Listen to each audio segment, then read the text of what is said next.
Les quotidiens béninois parus ce jour, jeudi 6 septembre 2018, ont essentiellement abordé la question du football béninois pour parler de fond en comble de ce qu'on peut désormais appeler le scandale de la Coupe de l'UFOA des moins de 17 ans. Les dessous de la modification à la baisse de l'âge des petits écureuils, une affaire qui a terni l'image du Bénin à l'international, se font peu à peu découvrir et les auteurs sont aux mains de la justice béninoise. Le Béninois libéré annonce la garde à vue de Vicentien Boko, qui a assuré la contre-expertise IRM au pays avant le départ des petits écureuils pour les éliminatoires de Coupe UFOA des moins de 17 ans. Le quotidien Diakwata revient également sur le dossier et précise que Anjorin est arrêté. Les Lescars sont sous les verrous grâce à la détermination du procureur qui n'a certainement pas fini de purger la pègre. Le déchaîné du jeudi, un nouveau quotidien satirique béninois, ne reste pas en marge de cette actualité. Il ironise à sa une. Football béninois pris en otage entre Féfric et Fébétriche, comme pour dire qu'après le vol de matériel et les questions de mauvaise gestion à la Fédération béninoise de football, il y a aussi la grande tricherie. Le grand jury salue la promptitude de l'administration Talon avec la mise aux arrêts de toutes les fripouilles. Le routier estime que la justice doit avoir une main lourde face à la pègre dans ce dossier de tripatouillage des âges des écureuils cadets. Face à cette situation dans le football béninois, plusieurs canards trouvent ce matin que la panacée n'est pas loin. Elle serait dans les réformes du gouvernement Talon.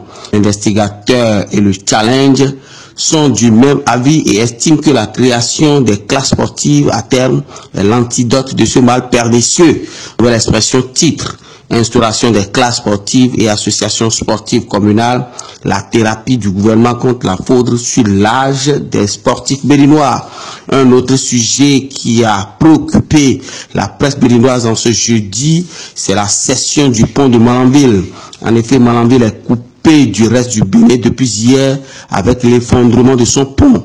La Nouvelle Gazette annonce la nouvelle en manchette, mais très vite, le matinal rassure en manchette aussi et annonce les dispositions sont prises pour parer au prix percé. Nouvelle expression titre en bas de page à la une que les dispositions sont prises par le préfet de la Léborie avec les transporteurs pour que la situation soit maîtrisée.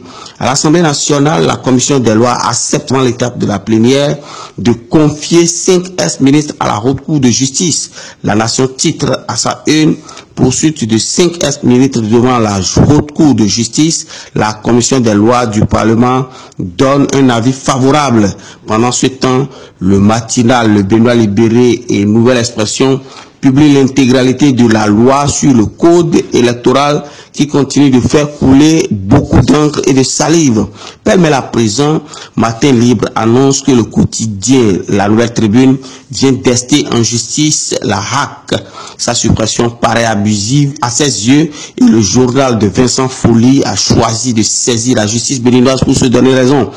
Le même journal Matin Libre informe en manchette que des millions ont été emportés lors d'un cambriolage dans le bureau de l'assistant d'un jeune ministre.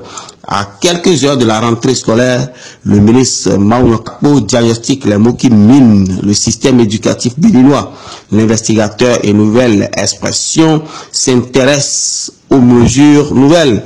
Nouvelle Expression titre en manchette rentrée 2018-2019.